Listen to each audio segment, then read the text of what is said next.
Esta es una de las gestas más atractivas, impresionantes, valientes de los conquistadores españoles en cualquier parte del mundo. La verdad es que los ha habido, los centramos casi siempre en el continente americano, los ha habido en todos ellos. Pero indudablemente Álvar Núñez Cabeza de Vaca, en el descubrimiento y conquista del sur americano, derrochó paciencia, valor, talento, encono, todo lo que ustedes quieran añadirle a esta lista de virtudes. Y en virtud de ello, precisamente, José Luis Olaizola, que le recuerdo fue Premio Planeta en el 76, bueno, hay 70 obras de Olaizola para que ustedes se entretengan con él, lo lleva a La conquista de los apaches, en la editorial Libros Libres, acercarse a una de las figuras más sugerentes, desde luego más intensas, de los conquistadores españoles. José Luis, buenos días. Muy buenos días. Me alegro mucho de saludarte, José Luis. Lo mismo, encantado una vez más de estar contigo. Álvar Núñez Cabeza de Vaca es de lo más que se despacha en conquistador, en descubridor. Tiene una singularidad. Precisamente yo he escrito sobre otros conquistadores que creo que ya me has entrevistado, sí, sobre Hernán Cortés, sobre Francisco Pizarro, que conquistaban con la fuerza de las armas, ¿no? Y este Álvar Núñez Cabeza de Vaca es capaz de recorrerse toda la parte norte, digamos sur, la parte de la Florida, de Texas, durante 10 años, consiguiendo una conquista pues mucho menos incruenta, ¿no? O sea, con su gracia, con su simpatía, porque Álvar Núñez Cabeza de Vaca se embarca en una expedición compuesta por 600 hombres y 5 navíos al mando de Pánfilo de Narváez, dispuesto a conseguir grandes riquezas a partir de la Florida hacia el norte de América, y resulta que allí no había riquezas, y por el contrario... Estaba lleno de pantanos la Florida. La zona de Florida era pantanosa, a continuación entrábamos en la zona de Texas, que era absolutamente árida. Ellos iban buscando, como todos, las riquezas que creían que habían encontrado en Perú y en México, y se encuentran allí con una serie de catástrofes que se van sucediendo una detrás de otros, y aquella armada que parecía invencible, 5 navíos, 600 hombres contra unas pobres tribus de indios, acaba desarbolada, como consecuencia de deserciones, de una especie de tsunamis que diríamos ahora. Y llega un momento en que solamente queda prácticamente Álvar Núñez Cabeza de Vaca, medio desnudo, harapiento, perdido en aquellas inmensidades, pero sin perder ni por un momento la clara conciencia de que él era el vicario del gran emperador Carlos V, y que por lo tanto allí donde pisara iba conquistando territorio. Pero ¿cómo consiguió durante 10 años recorrerse el inmenso espacio que media entre la Florida, Texas, Chihuahua, Sinaloa, Sonora? Pues lo consiguió a farsa de gracia y encanto. Sí, pero hay que recordar, o yo recuerdo, de las viejas crónicas de la conquista de la Florida particularmente, que allí había que pelear contra dos inconvenientes. Uno eran los mosquitos feroces mosquitos de los pantanos, y luego las tribus locales que eran particularmente feroces. Exactamente. O sea, allí no se trataba de encontrarse con un imperio como fue el imperio azteca o el imperio del Sol en Perú. Allí eran tribus dispersas pero muy feroces, muy combativas las unas con las otras. Y la gracia de Álvar Núñez Cabeza de Vaca es que es capaz de, durante 10 años, recorrerse ese inmenso territorio, repito otra vez, gracias, por una parte, a sus habilidades como curandero. Él había sido alférez en los tercios de Italia y tenía cierta afición a lo que era la medicina.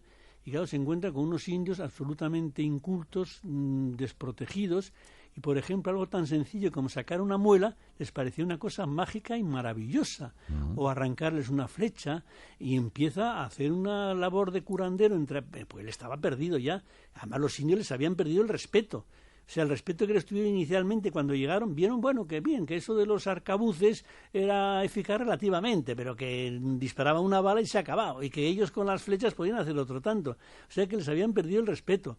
Habían perdido el respeto a los caballos, ya no eran centauros, porque se habían hecho con caballos, se habían dado cuenta, por cierto que es absolutamente asombroso que llegaron muy pocos caballos a América, y la cantidad de caballos que hay en la actualidad, no conocían el equino en aquella época. Entonces, claro, este hombre pues va consiguiendo...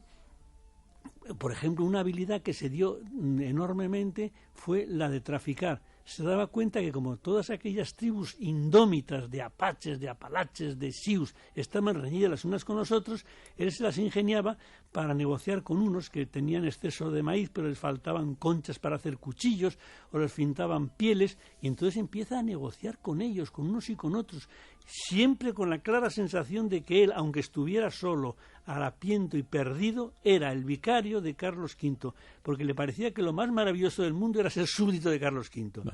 O sea que eso le parecía una cosa asombrosa. Lo que pasa, José Luis, que él, que no era ni siquiera el jefe de la expedición, que era Narváez, sí. Era una expedición, bueno, en fin, pues que se va diezmando a medida que entran simplemente en la Florida. Donde, además del hambre, pues, yo no sé, pasaría la misma, yo la peste no creo, porque el Jerez que deja Núñez Cabeza de Vaca era el Jerez de la peste, Andalucía, entonces estaba sumida en una, pero se encuentra con muchas otras cuestiones que le diezma. ¿Cuántos acaban al final? Al final acaba. Hay un momento en que está él solo con Estebanico el Negro, un negro que iba en la expedición, que se encontraba solo, y al final quedan solamente 3, Estebanico, Dorantes y Alonso del Castillo, quedan 3 nada más, y además esos 3 llega un momento en que ya se manejaban bastante bien con las tribus, tenían sus relaciones sentimentales con las indias, etcétera, etcétera, y le decían a su jefe, que se había convertido ya en su jefe, Álvar Núñez Cabeza de Vaca, bueno, mira, vamos a esperar que vengan a por nosotros, nos quedamos aquí. Y Álvar Núñez Cabeza de Vaca decía, no señor, nosotros hemos venido a conquistar estos territorios y vamos a seguir avanzando hasta volver a encontrarnos con los cristianos. Y para eso, claro, no tenían brújula, no tenían nada, se servían solamente de la Osa Mayor. O sea que durante 10 años estuvieron caminando entre aquellas tribus hostiles, que para ellos dejaron de ser hostiles gracias a la simpatía y al manejo que se traían con ellas, pues siguiendo la ruta izquierda de la Osa Mayor, que acabaría llevándoles a territorio de cristianos nuevamente. O sea que en ese aspecto fue... Y además lo curioso es que ellos iban buscando riquezas. Cuando se dan cuenta que no hay riquezas, Álvar Núñez Cabeza de Vaca dice, bueno, por lo menos ya que no encontramos riquezas, tenemos a cumplir la otra misión que se nos ha encomendado, que es evangelizar. Y se dedicaba a evangelizar a los indios. A los indios, entre otras cosas, aprendió 8 idiomas o dialectos de los indios, que cada uno hablaba con su dialecto. Llegó a manejarse en 8 dialectos y les explicaba nada menos que el misterio de la Santísima Trinidad, que a los indios no les parecía mal que hubiera 3 dioses, porque como ellos estaban acostumbrados a tener docenas de dioses, no les parecía mal del todo, ¿no? Claro. O sea, que no perdió... ¿Y no ser un guerrero del estilo de Cortés le trajo problemas?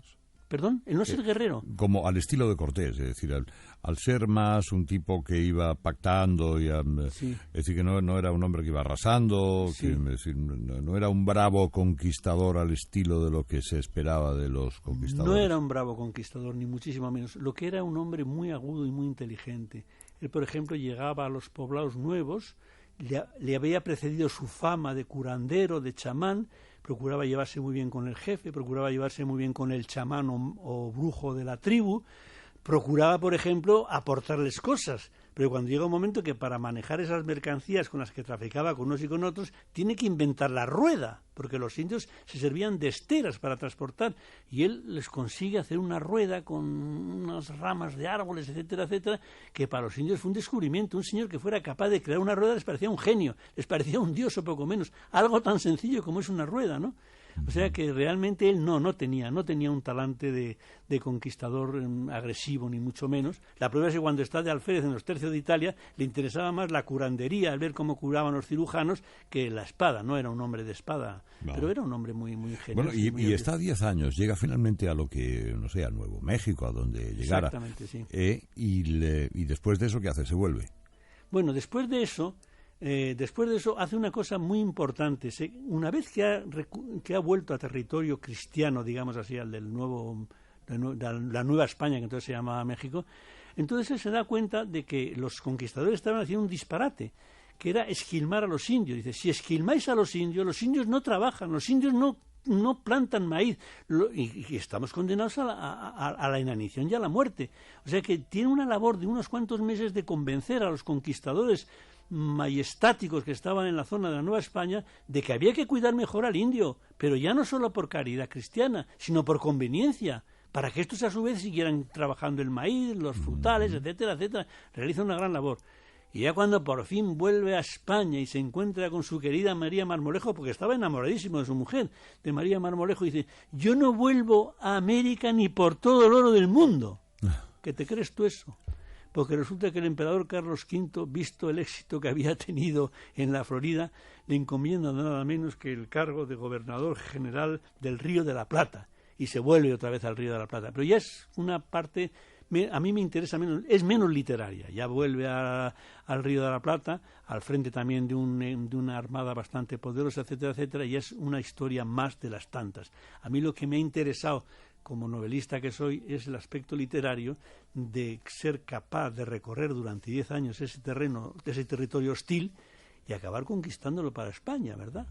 Ahí, ¿de quién te vales para la narración? ¿Cómo se ha organizado la narración de esta historia? La narración de esta historia lo hago recurriendo a un truco habitual en mi obra literaria, que es inventarme un personaje que era hijo de uno de los grandes compañeros de Álvaro Núñez Cabeza de Vaca, que va contando la historia, para hacerla un poco más amena, porque Álvaro Núñez Cabeza de Vaca escribió su libro Naufragios, que es muy famoso, pero es un poco denso y muy pesado para nuestra mentalidad actual. Entonces yo procuro, a través de un narrador, que es un hijo de un compañero de Álvaro Núñez Cabeza de Vaca, de ir despiezando, procurando mantener un lenguaje actualizado de la época, pero más accesible a nuestros tiempos, no la dureza con que tiene, por ejemplo, el lenguaje de su libro de Naufragios, que es el de Álvaro Núñez Cabeza de Vaca. Naufragó tantas veces. Para la época en la que vivió, entre 1500 y entre 1400 finales y 1500 mediados, fue un hombre que vivió muchos años, vivió más de 70 años. Exactamente, eso era entonces, pues, oye, ser un anciano, ¿eh?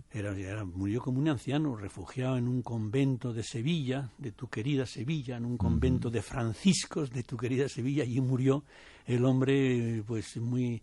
no arrepentido de lo que había hecho, porque la verdad es que se había portado bastante bien en general, no había cometido tropelías, le parecía muy mal que se matara a los indios, le parecía muy mal que sus hombres se liasen con la primera india que fuera o las violasen, todo eso le parecía muy mal, era un hombre que tenía bastantes principios, pero a pesar de todo, con un cierto arrepentimiento, murió en un convento de franciscos de Sevilla. Olaizola ha escrito, no sé, tiene tantos libros que ahora sería imposible uno detrás de otro, no tengo programa para contarlos, pero sobre este tipo desde Elcano hasta Bartolomé de las Casas, todos esos años se los ha trabajado con muchísima dedicación, pero luego también Olaizola preside una fundación. Yo te pido un minuto nada más de eso. Hombre, si me das un minuto y medio, te lo agradezco de todo corazón. La fundación Somos Uno. Te lo voy a contar. Somos Uno. Contra lucha la prostitución infantil en Tailandia. Exactamente. ¿Y cómo surgió esto? Surgió como consecuencia de un libro mío insignificante, Cucho, con el que había ganado el premio Barco de Vapor, que es un libro infantil que no tiene ni 30 páginas. Y me escriben desde Tailandia, en Rasami Krisanamis, pidiéndome los derechos de autor para traducir Cucho al tailandés, pero que no me puede pagar porque ella se dedica a actividades sin ánimo de lucro. Y yo se los cedo no por generosidad, sino por pereza, porque a veces me cuesta cobrar los derechos de autor en Francia como para cobrarlos en Tailandia. Dijo, puedes hacer lo que quieras con ese libro. Efectivamente, a los 2 o 3 o 4 meses recibo Cucho traducido al tailandés, que es un lenguaje muy culto de puntos y comas procedente del sánscrito, con una fotografía en la que decía: escuela construida gracias a los derechos de autor de Cucho. Y entonces yo tomé clara conciencia. ¡Qué subidón! ¿Cómo? Tomé clara conciencia de que en España sería un don nadie, pero en Tailandia me había convertido en un mecenas que construía escuelas, y efectivamente empieza una relación con Rasami Krisanamis, le voy cediendo otros libros, se construyen edificios, y evidentemente en estos momentos soy el autor europeo más traducido al tailandés gracias a Rasami. Y se empeña en que vaya a dar una conferencia, porque estas hispanistas vienen de vez en cuando a España, y cuando viene se empeña en que vaya a dar una conferencia a los hispanistas tailandeses.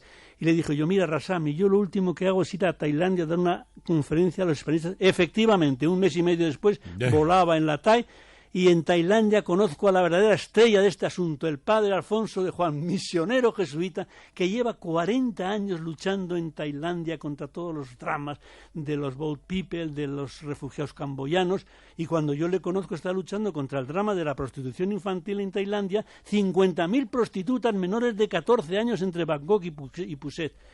Yo quedo absolutamente impresionado, y uno de los días el padre Alfonso de Juan venía muy contento porque una azafata de Iberia le había dado una beca de 100 euros. Dije, pero Alfonso, ¿qué es eso? Me dice, eso, una por lo menos.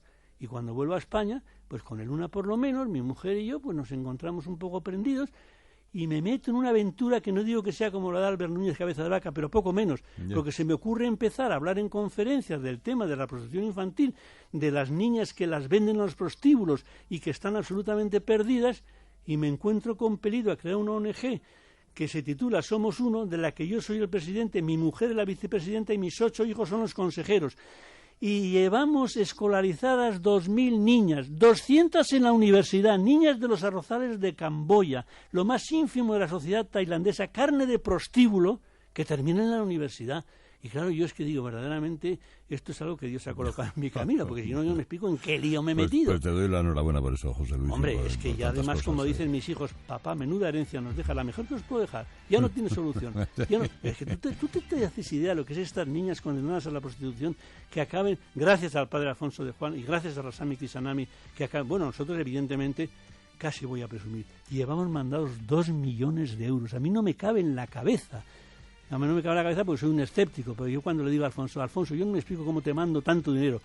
No lo entiendes porque no eres un escéptico. Son los ángeles de la guarda de las niñas. Digo, joder, pues será verdad los ángeles de la guarda de las niñas, porque somos una familia no demasiado conocida. Además que 2 millones cunden mucho. ¿Cómo? ¿En Tailandia? Pues tenemos 2.000 niñas ya escolarizadas, de ellas 200 en la universidad. Llevamos 12 años con este programa. Me ha encantado que saques este tema porque yo siempre que puedo lo coloco con la esperanza de que la gente se sensibilice. Además de ese asunto, recuerden ustedes que el Libros Libres es apasionante la historia de Álvaro Núñez Cabeza de Vaca, apasionante como la de todos los conquistadores españoles, créeme. A la conquista de los apaches, que lo firma José Luis Olaizola, al que le mando un abrazo muy fuerte. José Luis, hasta la próxima. Hasta la próxima. Mi querido amigo, gracias.